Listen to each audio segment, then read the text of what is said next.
So in a showdown contest, you have to play at least one player from each team. So Kenny, you gotta play someone from the Czech Republic. Who's that player, and would you consider playing more than one?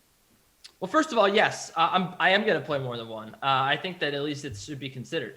Jan Vesely, 6,000, is the guy that you want to play from the Czech Republic. He obviously was a lottery pick years ago of the Washington Wizards. And bigs have given the Team USA issues here.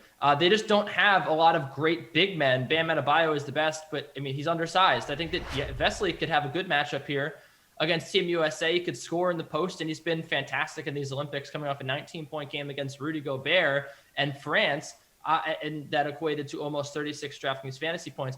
I really like him. Another guy I like is Jaromir Boacic at $1,000. He starts for this team. He's played around 22 minutes per game, plays for Starsborg. He's a good player. He can shoot the basketball, and I think that we're going to end up seeing a few threes from the outside because Team USA's perimeter defense might be a little suspect here. And I think that Boacic is a guy that's underpriced, and I would definitely look at playing him. It's only $1,000. To get that many minutes, to get a starter, a player that's pretty good, plays against good competition, is pretty unlikely.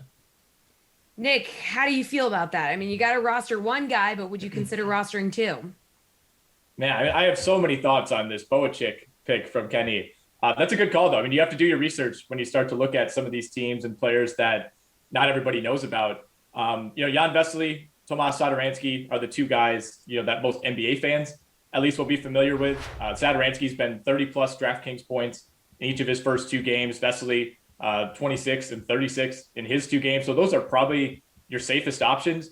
And I mean, honestly, if you want to get crazy and really differentiate yourself, you could consider captaining one of those guys, saving some money. I mean, there is a roster build where if you captain Jan Vesely, you can still fit Adebayo, Durant, Damian Lillard, JaVale McGee, and Tomas Satoransky in your lineup. So I don't know that I would necessarily advise that strategy, but it is one way to differentiate yourself. But if you're just talking Czech Republic guys to target, Satoransky and Vesely are going to be the two obvious ones.